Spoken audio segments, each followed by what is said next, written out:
What's up, guys? The Lazy Goldmaker here, and we're on the last profession for Mr. Pandaria as far as the profession previews go.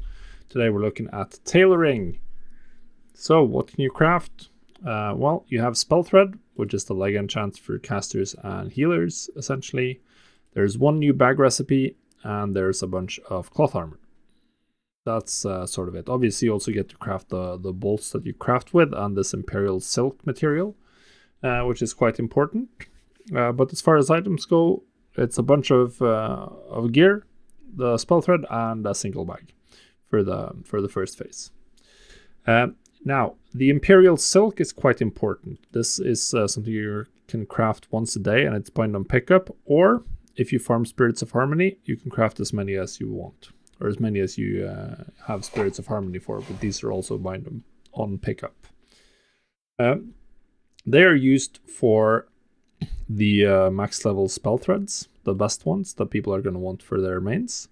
They're also used in these epic pieces. You have the ones that require the blood spirit from the raid, and then you also have the ones that are pre-raid options that require 4 for the gloves or 6 for the robes that a lot of people are going to want before we head into the Mogushan vaults.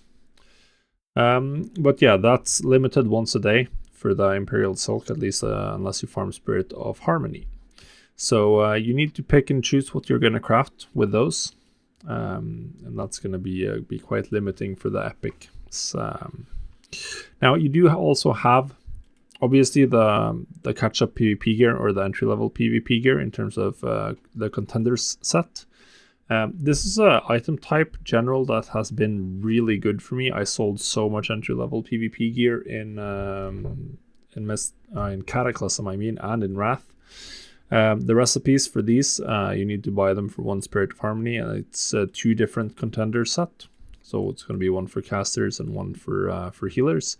You definitely want to grab all of these early on if you can. This is sort of the main thing you can do that just requires cloth. Obviously, you can also most likely do the tailoring shuffle with the Windwool bracers and disenchanting those. That is the cheapest, by far the cheapest recipe you can craft. So that's also something you can do with sort of the gear set here, but that does require you to also have enchanting. Now, due to the fact that most of the high value recipes here do require Imperial Silk, you sort of get forced into a choice for what you want to do with tailoring, because you're going to be quite limited if you just have 1 character, unless you farm for the Songs of Harmony, so farming the Spirits of Harmony. I haven't tested out or looked at all the Spirit of Harmony farming guides yet, so I don't know how effectively you can do this. But the epic recipes also require you to be honored with the Golden Lotus. You do need to level it up. And the Imperial Silk is also used for these huge 28 slot bags, which are going to be quite expensive. So since Imperial Silk is so valuable or so important for a lot of the high-end crafts that target max level players that are raiding, I think you really want to think about how you can generate this. There's definitely one option is to just go for a bunch of alts. If you can prepare characters now and have tailoring ready, then you can do Imperial Silk on each of them every day, and then I would probably even just turn it straight into spell thread to sell. Whereas if you have 1 character, if you have this on your main or something that you're playing a lot and you can farm a bunch of Spirit of Harmony, then I think it makes a lot of sense to do bags and the epic gear as well. Obviously, you can also just have some alts that just do the Imperial Silk every day, and then every 4 days you craft a Gloves of Creation or some of the Spell Twister gloves or whatever. That is also an option, but I just like the spell thread. Just do something, get gold back, get it flowing. And considering how cheap it is to craft an Imperial Silk with the cooldown, it's just 8 Windwool cloth bolts. This is very, very cheap.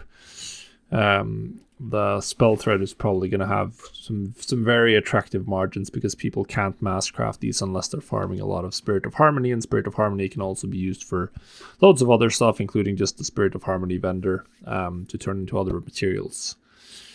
If you look ahead, there are going to be more bind on pickup recipes coming for tailoring. as most of them have. So, well, we're not... here you get the Celestial Cloth later on, and then you have the Imperial Silk, which will teach you the new PvP recipes as you get later on. This is very similar to Imperial Silk. It's just used for some other recipes that are coming in the later patches, the Belt of the Night Sky and the White Cloud Belt. So yeah, that's it for tailoring. I think tailoring is something that has two sort of divergent build paths for gold making, and it's looking quite good. I think Imperial Silk has more uses than a lot of the other daily cooldown materials in the first patch.